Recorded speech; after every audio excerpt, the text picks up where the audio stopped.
Welcome to Democracy Now!, democracynow.org, The War and Peace Report. I'm Amy Goodman. Nationwide outrage and protests are mounting over the Trump administration's practice of forcibly separating immigrant children from their parents at the U.S.-Mexico border in violation of international human rights law. On Tuesday, Republican and Democratic governors of 8 states, Maryland, Massachusetts, Virginia, Rhode Island, Colorado, New York, North Carolina, and Connecticut, say they would either withhold or recall their National Guard troops from the border in protest of the practice of separating children.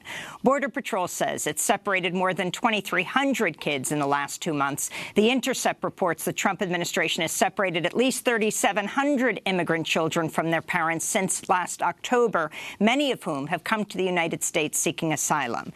The separated children have been sent to at least 17 different states' detention facilities.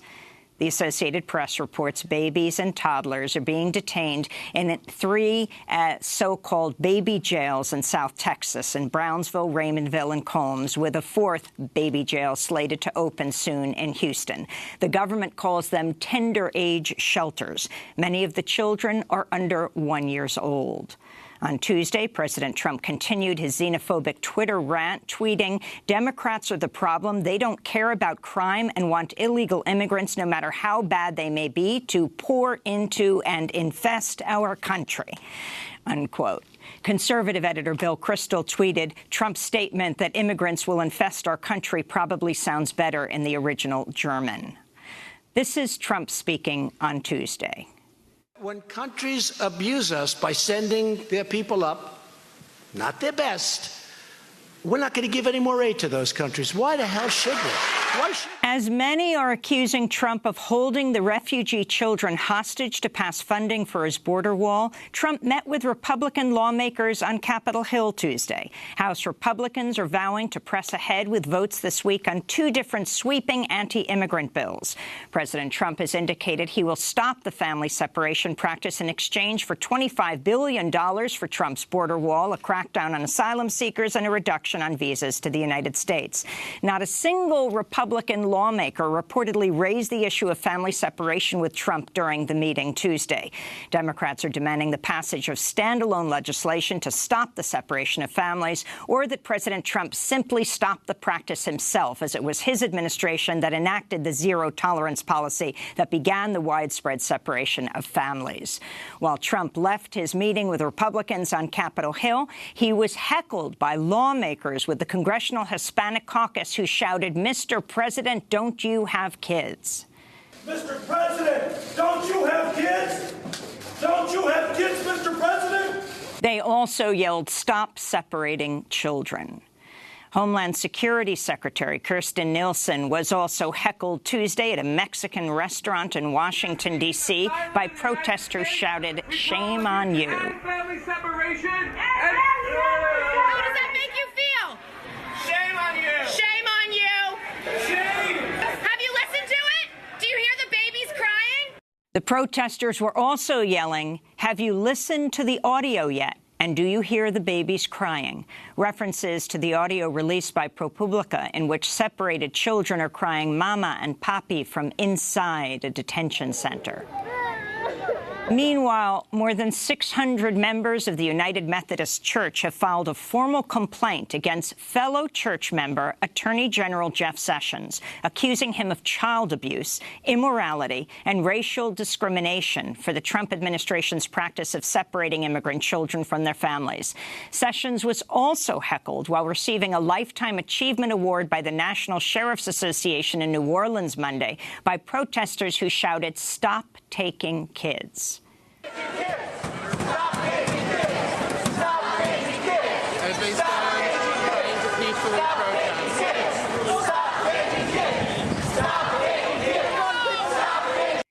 5 protesters were arrested protesting outside the National Sheriff's Association convention, while inside, Attorney General Jeff Sessions hailed the Sheriff's Association's Anglo-American heritage.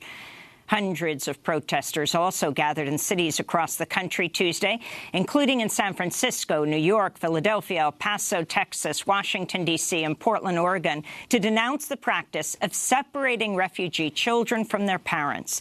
Mental health professionals are also continuing to denounce the practice. This is Catherine Hampton with Physicians for Human Rights. The negative impact on functioning of children can even continue into adulthood. It can impact their academic achievement. It can have a long-term impact on their ability to have normal attachment to family members and loved ones. And the psychological quality of life is devastated. Mexican officials say one of the children who's been separated from her parents is a 10-year-old girl with Down syndrome. This is Trump's former campaign manager, Corey Lewandowski, mocking the story of this girl on Fox News. This clip begins with former senior Democratic National Committee advisor Zach Petkanis. I read today about a 10-year-old girl with Down syndrome who was taken from her mother and put in a cage. I read about did you say want to a 10-year-old with Down syndrome being taken from her mother? What I said is you can pick anything you want, but the bottom line is very clear. How dare you? U.S. Ambassador to the United Nations Nikki Haley has announced the United States is withdrawing from the UN Human Rights Council, accusing the council of being biased against Israel. For too long, the Human Rights Council has been a protector of human rights abusers and a cesspool of political bias. Regrettably, it is now clear that our call for reform was not heeded. The announcement of the withdrawal comes only one day after the Office of the UN High Commissioner for Human Rights slammed the Trump administration for the, quote, unconscionable, unquote, separation of children from their parents. The Trump administration's been threatening for months to withdraw from the human rights body, which has repeatedly condemned Israel for its treatment of Palestinians, including its bloody crackdown against nonviolent protesters in Gaza. This is Philip Alston, UN Special Rapporteur for Extreme Poverty, speaking on Democracy Now! If you've got 8 countries in the entire world who don't think that Israel should have been condemned for these actions, you need to ask, why are these 8 going against all the others? And those 8 consist of the United States, Australia, and 6 other very small countries, very small players.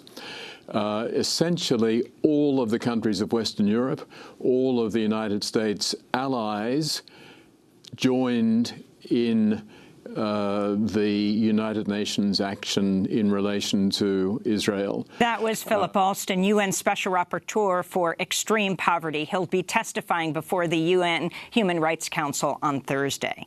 In Canada, the Senate has approved legislation to legalize marijuana, meaning Canada will soon become the second country in the world to legalize the drug nationwide. The first was Uruguay. The Guardian reports nearly 500,000 Canadians have marijuana convictions on their criminal record. Criminal justice activists are advocating for those with prior convictions to be granted amnesty as the new law goes into effect, arguing the outdated marijuana laws had a disproportionate effect on people of color and the poor. Meanwhile, in New York City, Mayor Bill de Blasio is under fire for saying Tuesday that New York Police Department plans to end marijuana arrests for some people, but continue arresting some New Yorkers who've passed arrests or convictions. In response to Mayor de Blasio's announcement about new policies for marijuana arrests, Vocal New York and the Drug Policy Alliance released a statement saying, quote, "It's frustrating that as the New York State Health Department moves toward legalization, the city is continuing its shameful history of racist marijuana enforcement," unquote. Activists and community members will gather today at noon on the steps of City Hall to protest the new marijuana policy. In Yemen, a U.S.-backed Saudi-led coalition says it seized the airport in the crucial port city of Hodeidah. Hundreds of fighters have been killed. Thousands of civilians have been forced to flee their homes since the U.S.-backed Saudi-led coalition launched an all-out offensive against Hodeidah a week ago. International groups have warned the U.S.-backed offensive to seize Hodeidah will exacerbate the humanitarian crisis in Yemen, which is already experiencing the worst cholera epidemic in the world, with more than 1 million people afflicted and with millions more on the brink of famine. Meanwhile, the Associated Press reports rampant sexual abuse in a South Yemen jail controlled by the United Arab Emirates. AP reports that in March 15th, officers lined up the prisoners in the southern city of Aden and ordered them to undress before searching their anal cavities, claiming they were looking for contraband cell phones. The men screamed and cried, and those who resisted were beaten and threatened with dogs. AP reports hundreds of prisoners suffered similar abuse. And back in the United States, Charleston, South Carolina, has apologized for its role in the transatlantic slave trade. About 40% of enslaved Africans forcibly brought to North America were trafficked through Charleston. On Tuesday, the Charleston City Council passed a resolution recognizing that the city flourished and profited at the cost of enslaved people. The council passed the resolution in Charleston City Hall, which was built by enslaved people. And those are some of the headlines. This is Democracy Now!, democracynow.org, The War and Peace Report. I'm Amy Goodman. And I'm Juan Gonzalez. Welcome to all of our listeners and viewers around the country and around the world.